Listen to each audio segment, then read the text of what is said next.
আমাদের সুদীর্ঘ যে সংগ্রাম গত ১৬ বছরের ফ্যাসিবাদ বিরোধী আন্দোলন, গণ অভ্যুত্থান, তার মূল উদ্দেশ্য ছিল এমন একটি সরকার ব্যবস্থা প্রবর্তন করা যেটি সত্যি জনগণের ক্ষমতা নিশ্চিত করবে, যেখানে জবাবদিহিতা থাকবে, যেখানে স্বচ্ছতা থাকবে এবং আসন্ন ত্রয়োদশ যে নির্বাচন রয়েছে সেক্ষেত্রে সবচেয়ে গুরুত্বপূর্ণ একটা ধাপ, যেখানে আমরা বিশ্বাস করি এটা অবাধ, সুষ্ঠু এবং গ্রহণযোগ্য নির্বাচনের মাধ্যমে জনগণের ক্ষমতায়ন হবে এবং এমন সরকার আসবে যারা সত্যি সরকারের কাছে দায়বদ্ধ থাকবে।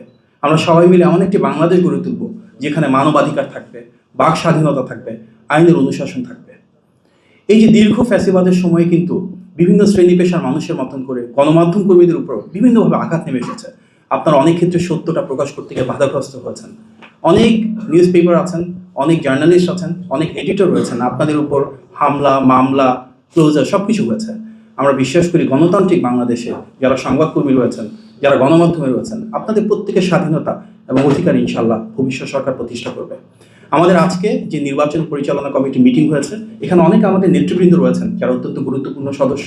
প্রত্যেকের ডিফারেন্ট টিম আছে এবং ইতিমধ্যে আমাদের সম্মানিত চেয়ারম্যান মহোদয় বলেছেন যে আমরা সামনেই এই টিমগুলো ঘোষণা করব এবং প্রত্যেকে নির্দিষ্ট এরিয়াতে কার কি রেসপন্সিবিলিটি আছে সেটা আরও ক্লিয়ার হবে। আমাদের মূল উদ্দেশ্য আসন্ন নির্বাচনের আগে যখন যে ইনফরমেশনটুকু প্রয়োজন, আপনাদের সাথে যে কোনো সময় হয়তো প্রেস কনফারেন্স করার প্রয়োজন হতে পারে, আমরা চেষ্টা করব এই অফিসে সেটা আয়োজন করবার জন্য। আজকের মতন করে সেখানে আপনারা উপস্থিত থাকবেন, আমাদের বার্তাটা জনগণের কাছে পৌঁছে দেবেন, সেটা আপনাদের প্রতি আমাদের অনুরোধ রইল। আমাদের বিএনপি চেয়ারপারসন অফিস রয়েছে, সামনে গুলশান অফিস যেটা আমরা বলি, আমাদের পল্টনে কেন্দ্রীয় কার্যালয় রয়েছে, সেখানে যে কাজগুলো চলছিল সেগুলো স্বাভাবিকভাবেই চলতেই থাকবে। এর পাশাপাশি তৃতীয় এই অফিসটা আমরা যেন আমাদের ইনফরমেশনটা রেগুলারলি দিতে পারি তার জন্য আমরা খুললাম এবং ইনশাআল্লাহ এই অফিসের মাধ্যমে নির্বাচন পরিচালনার সাথে সম্পৃক্ত যে বিষয়গুলো রয়েছে আমরা ধারাবাহিকভাবে এবং নিয়মিত আপনাদের সামনে উপস্থাপন করার চেষ্টা করব।